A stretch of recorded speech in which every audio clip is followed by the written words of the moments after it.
Ikhwatal iman, rahimani wa rahimakumullah jami'an. Kajian yang tetap saya sampaikan tentang dosa-dosa besar.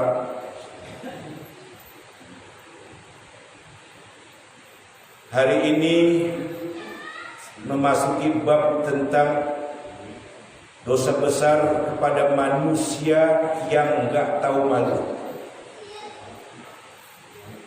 Al-kabiratul qiha. Jadi bab ini tentang dosa besar kepada manusia yang enggak tahu malu.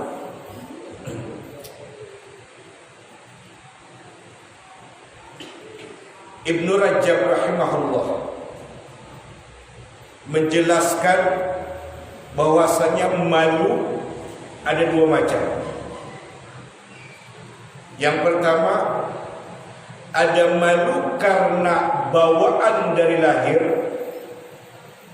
yang disebut karakter atau tabiat seseorang, yang sebetulnya rasa malu yang dimiliki seseorang dari semenjak dia lahir, dari semenjak dia balik, itu sebetulnya karunia Allah yang paling besar yang Allah berikan kepada hamba-Nya. Rasa malu. Sebab dengan orang yang punya rasa malu, pasti akan mencegah dirinya dari perbuatan maksiat, perbuatan dosa. Dia mau melakukan perbuatan maksiat, dia pikir ada Allah yang menyaksikan. Oke, manusia tidak melihat yang lainnya, keluarganya tidak melihat kalau dia bermaksiat, tapi karena dia punya rasa malu yang kuat yang dikaruniai Allah sejak dari lahir, ditanamkan oleh Allah, itu karunia terbesar yang Allah berikan. Dia mau maksiat, malu sama Allah, karena Allah selalu menyaksikan dirinya. Allah enggak pernah tidur, Allah enggak pernah ngantuk, Allah enggak pernah tertidur. 24 jam setiap hari kita dipantau oleh Allah. Makanya kalau orang yang punya rasa malu, itu dia takut melakukan dosa karena Allah menyaksikan.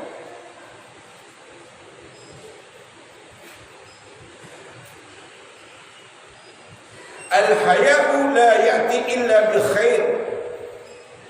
Rasa malu itu kalau ada pada diri seseorang, maka dia tidak akan mendatangkan kecuali kebaikan-kebaikan saja. Ada banyak orang yang enggak punya rasa malu, maaf, cuek, enggak punya rasa malu dalam segi perilaku, dalam segi penampilan, cuek. Padahal Allah suka dengan keindahan. Lah kalau manusia enggak pernah memperhatikan dirinya, bagaimana Allah suka? Allah suka dengan keindahan, Allah suka yang wangi-wangi. Jadi rasa malu yang ada pada diri seseorang, maka dia tidak akan mendatangkan kecuali kebaikan-kebaikan saja.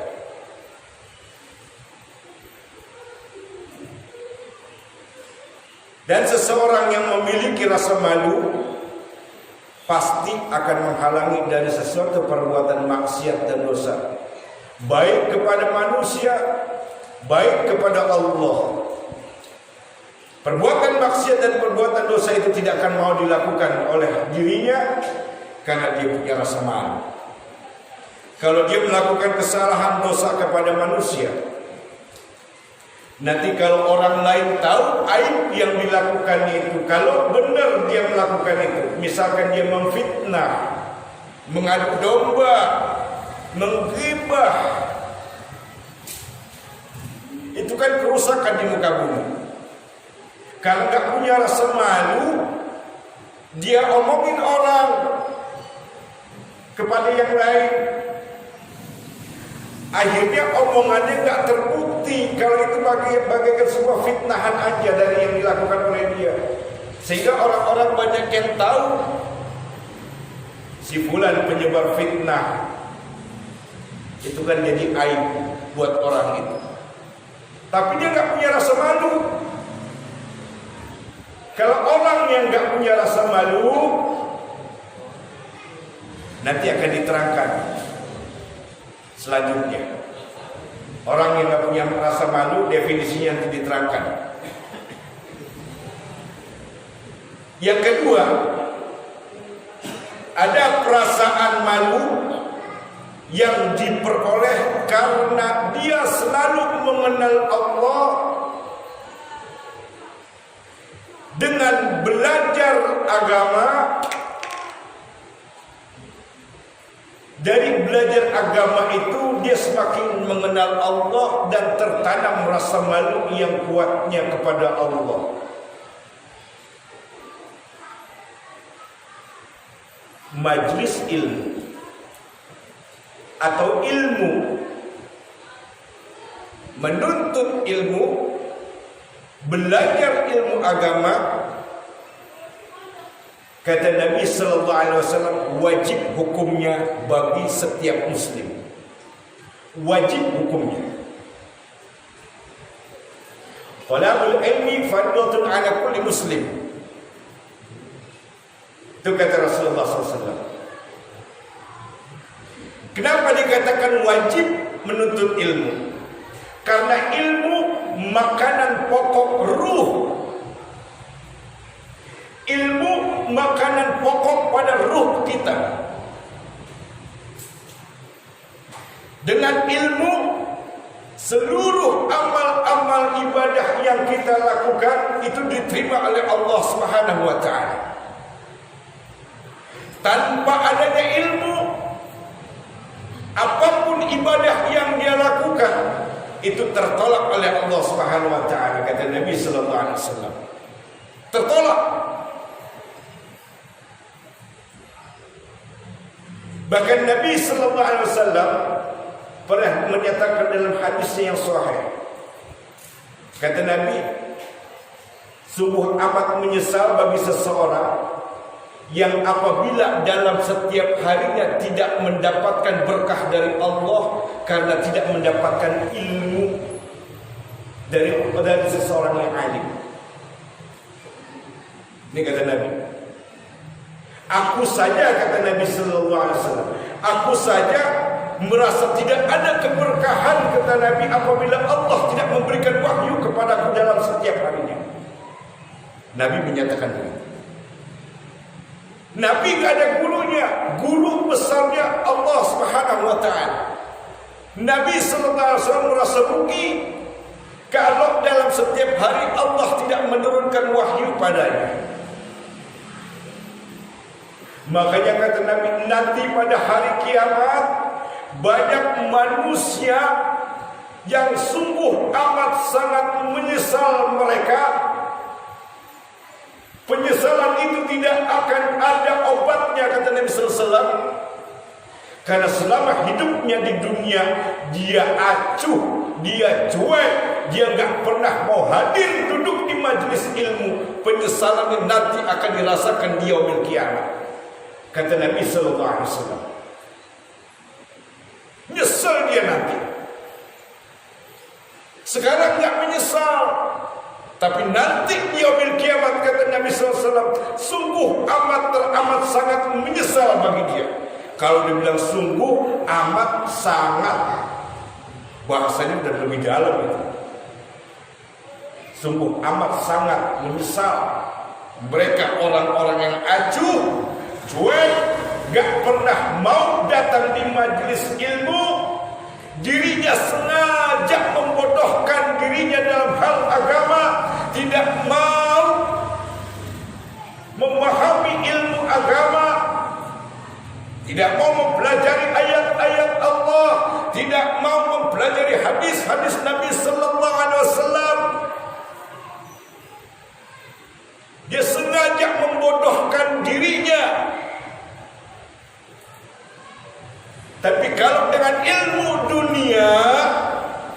dia jadikan nomor satu bagi dirinya.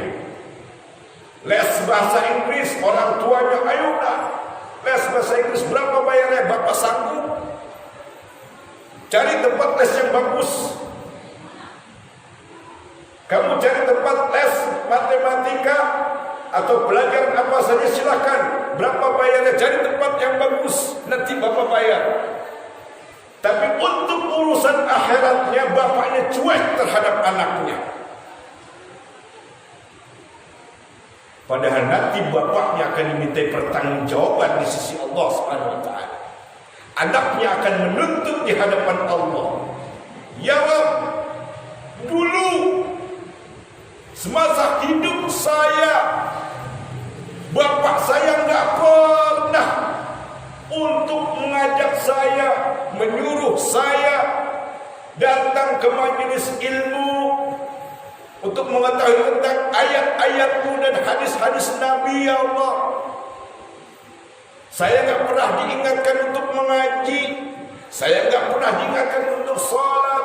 Saya selalu disuruh cari tempat les dunia aja. Ya Allah, saya dipaksa sama bapak saya suruh les bahasa Inggris, dipaksa oleh bapak saya suruh les matematika dan lain sebagainya.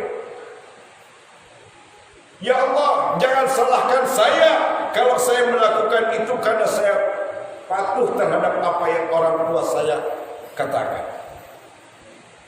Akhirnya sang bapak dosanya double. Sang bapak menerima siksa azab dari Allah double. Dosa untuk dirinya dan menanggung dosa terhadap anaknya. Na'udzubillah wa na'udzubillah min dzalik.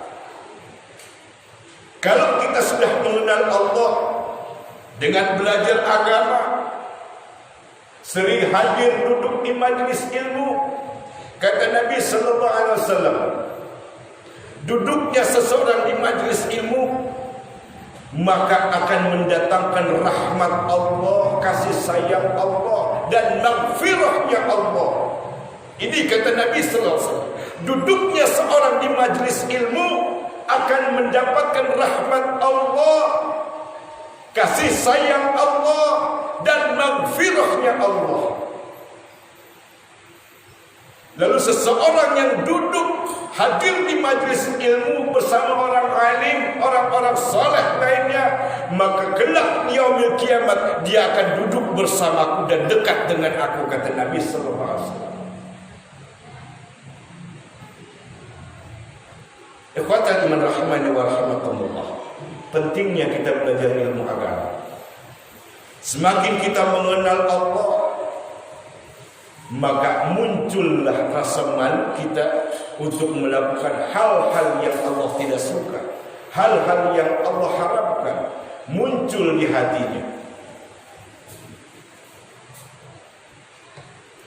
Ya'lamu kha'inatal a'yuni wa ma tukhfis sudur. Dia Allah sangat mengetahui apa yang dikhianati oleh mata dan juga apa yang disembunyikan di dalam dada manusia. Matanya boleh memandang ke depan, tapi sebetulnya dia ngelirik ke sebelah kanan. Orang lain nggak tahu, tapi Allah tahu.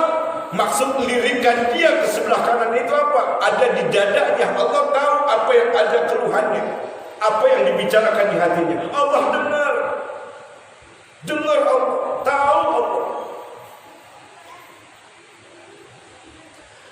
Ikhwatul rahimani wa rahimakumullah. Makanya kata Ibnu Rajab rahimahullah, rasa malu yang dimiliki oleh seseorang itu adalah bagian dari buahnya iman. Rasa malu. Kalau orang yang gak punya rasa malu, berarti ada yang salah dalam imannya, ada yang keliru dalam imannya. Yang dirasakan seorang hamba bahkan termasuk derajat ihsan yang paling tinggi. Islam, iman, ihsan. Ihsan paling tinggi.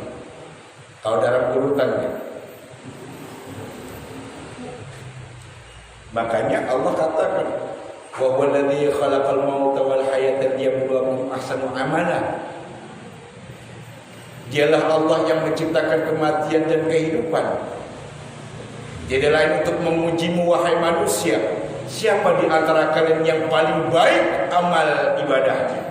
Allah pengen lihat siapa yang paling baik amal ibadahnya. Manusia yang ihsan. Dulu kita nggak ada, lalu diadakan oleh Allah. Setelah diadakan, diciptakan oleh Allah, Allah ingin menguji, patuh nggak dia sama saya, taat nggak dia sama saya, punya rasa malu nggak dia sama saya. Itu bagian dari ujian. Kalau dia punya rasa malu sama saya, kata Allah, dia taat kepada saya, dia taat kepada Rasulnya, maka sesungguhnya dia manusia yang ihsan, yang paling baik amal ibadahnya di sisi Allah Subhanahu wa ta'ala. Ikhwatul iman rahimani wa rahimakumullah. Lalu Ibnu Qayyim rahimahullah juga pun berkata, kuatnya sifat malu tergantung dengan kondisi. Hidupnya hati seseorang dengan keimanan, bila seseorang istiqomah melakukan ketaatannya kepada Allah dan juga Rasulnya, makin bersih hatinya dari perbuatan maksiat, maka akan semakin kuat sifat malunya, kata Ibnu Qayyim rahimahullah. Sementara sifat sedikitnya rasa malu pada diri seseorang itu karena disebabkan oleh matinya hati seseorang itu, yang biasanya orang tersebut bila ingatnya kepada Allah kalau dalam keadaan susah, kalau dalam keadaan punya hajat, supaya hajatnya terpenuhi dia deketin Allah. Kata Allah, lu manusia gak tau malu lu. Kata Allah, giliran lu susah, lu punya kemauan, lu datang sama gua, kata Allah. Tapi giliran gua kasih nikmat seneng, lu lupa sama gua, gak tau malu lu manusia. Bahasa kita bilang begitu. Nah, jadi dikatakan sedikitnya sifat malu pada diri seseorang, sedikit. Itu pun kalau ada punya rasa malu. Kadang ada orang yang udah dikasih susah, tapi gak mau dekat sama Allah. Tapi kalau dia sedikit punya rasa malu dalam keadaan susah, dia masih mau datang kepada Allah, minta kepada Allah. Punya sedikit rasa malu tuh dia. Itu pun kalau masih tersisa, masih ada pada dirinya. Ya. Nah, dengan sedikit rasa malu, dia melakukan kebaikan, dia melakukan juga dosa. Dia melakukan kebaikan, dia melakukan lagi dosa. Berarti kan dikit rasa malunya dalam Allah, sedikit. Jadi ibadah yang dia lakukan hanya sebatas menggugurkan kewajiban doang. Bukan semata-mata itu lillah. Bukan semata-mata itu memang udah jadi kebutuhan manusia untuk taat kepada Allah. Kalau ada orang yang ibadah tapi maksiat dosa dijalani terus, itu tandanya hanya sebatas menggugurkan kewajiban ibadahnya. Bukan semata-mata karena lillah, bukan karena semata-mata kebutuhan kita kepada Allah. Kemudian Khalid bin Iyad rahimahullah berkata, ada 5 tanda kecelakaan bagi seseorang, berupa kehancuran, kebinasaan. Bila tanda-tanda ini ada pada diri seseorang, mestinya dia harus segera kembali memperbaiki dirinya, bertobat kepada Allah agar Allah memberikan selalu petunjuk pada dirinya. Apa di antara 5 yang dikatakan oleh Khalid bin Iyad rahimahullah ini? Yang pertama kata beliau, kerasnya hati. Kerasnya hati, tadi di depan saya sampaikan, ini biasanya selalu melakukan kemaksiatan, selalu melakukan dosa, sehingga hatinya berkarat. Keras. Kata Allah, au asyaddu khashwah. Bahkan hatinya keras, bisa keras melebihi batu yang keras. Hatinya keras bisa melebihi batu yang keras. Kerasnya hati manusia. Karena apa? Karena dosa maksiat terus dia jalani dalam hidupannya. Sehingga Nabi SAW pernah mengatakan kepada para sahabat, ya, hai kalian, maukah aku berikan wejangan kepada kalian? Kata para sahabat paling demen tuh kalau Nabi udah ngasih wejangan. Kalau kata bahasa Sunda bilang ya, kalau dikasih wejangan paling demen para sahabat. Kata Nabi, baik kalau kalian mau. Hati manusia itu bisa berkarat, kata Nabi SAW. Sahabat bertanya, loh kok bisa berkarat ya Rasulullah? Bukankah hati itu gumpalan daging yang ada di dalam dada manusia? Iya, kata Rasulullah. Tapi dia bisa berkarat, dia bisa keras. Mengapa begitu ya Rasulullah? Lalu adakah obatnya untuk bisa melunakkan hati yang keras itu ya Rasulullah? Untuk bisa mengobatkan dari karatnya itu ya Rasulullah? Kata Rasulullah, ada. Apa ya Rasulullah?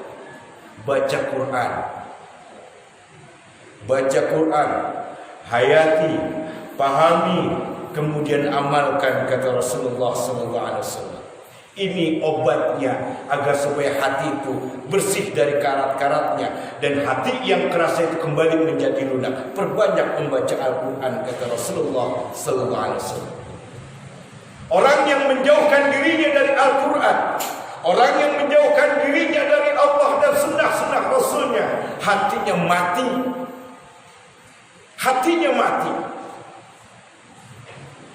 Kalau Allah sudah mengunci pintu hati seseorang sampai dia sakaratul maut, Allah tidak memberikan hidayah, tidak menganugerahkan rahmat padanya. Kalau Allah sudah mengunci hati manusia yang selalu bermaksiat, berdosa, sampai dia tidak mau bertobat kepada Allah sebelum ajal datang kepada dirinya. Yang kedua,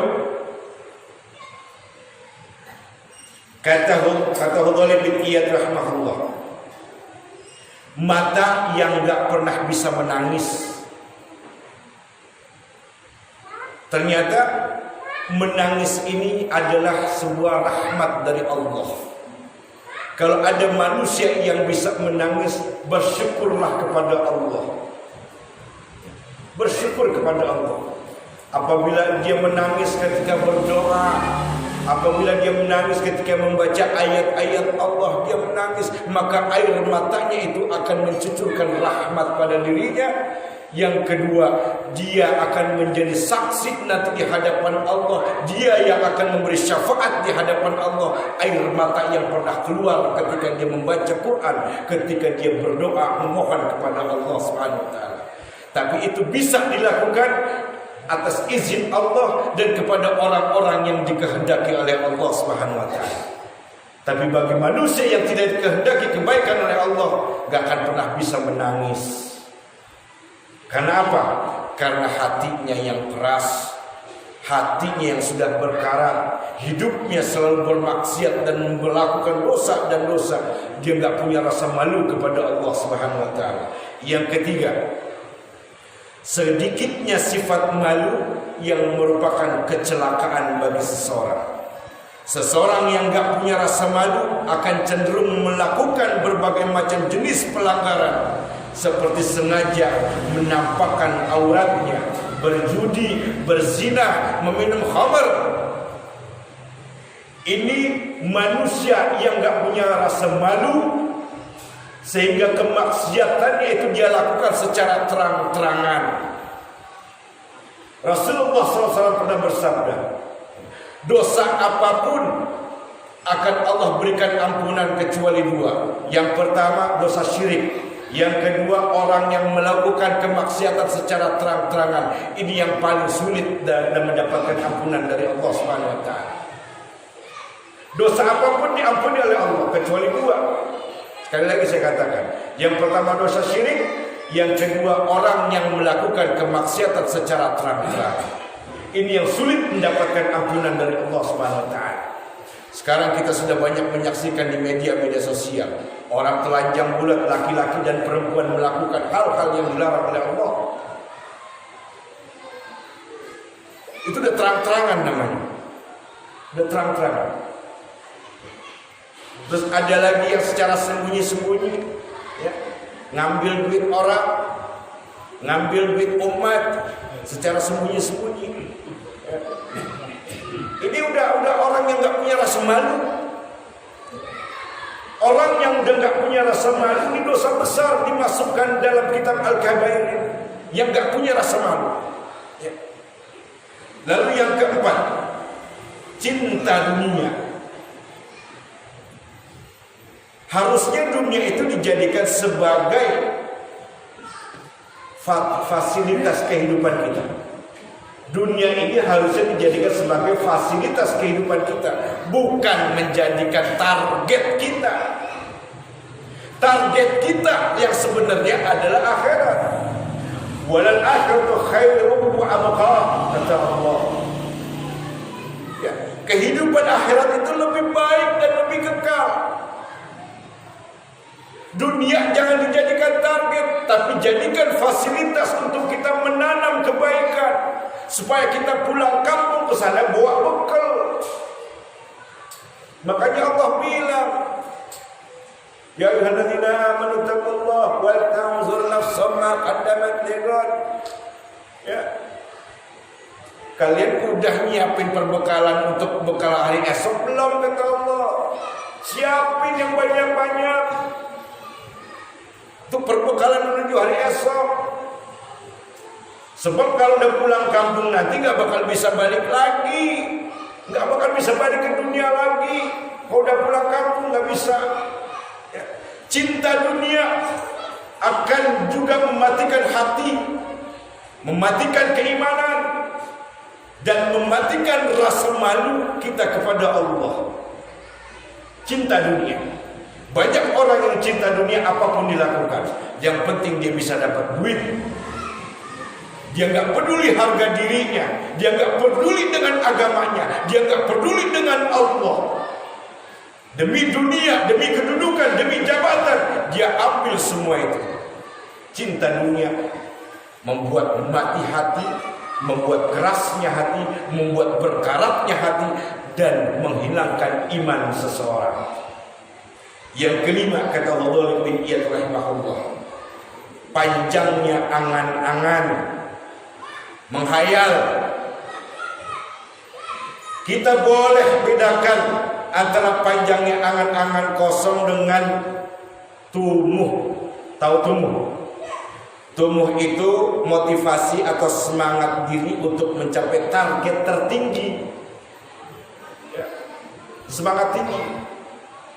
Misalkan begini, kalau iman yang berbicara, ya Allah, saya punya cita-cita, jika Engkau memberikan anugerah rezeki kepadaku, aku akan berikan kepada Masjid Al-Barakah sekian persen ya Allah. Tolong kabulkan ya Allah.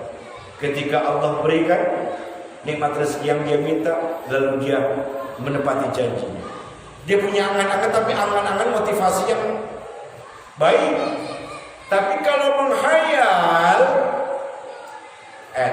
enak ya kali ya kalau misalkan jadi pejabat ya, dapat mobil, dapat rumah, dapat ini, dapat itu, menghayal. Sementara dirinya orang bodoh, tapi menghayal terlalu tinggi. Itu nggak mungkin, ini nggak boleh. Ini yang bikin matinya hati, berkaratnya hati, dan gak punya rasa malu. Ikhwatul iman rahimani wa rahimakumullah. Keutamaan dalam sifat malu yang ada pada diri seseorang itu adalah akhlak agama kita.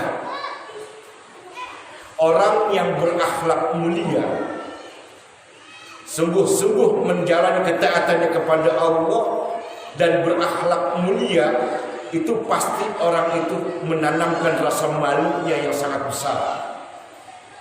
Ingin berbicara, mikir 2 kali, kira-kira orang ini sakit hati apa enggak ya? Mikir 2 kali. Ya. Kira-kira kalau saya melakukan ini banyak ke orang yang senangnya. Dia mikir lagi. Karena apa? Karena akhlakul karimah, atas ketaatannya kepada Allah dikaruniakan itu kepadanya. Sifat malu yang besar berupa akhlakul karimah.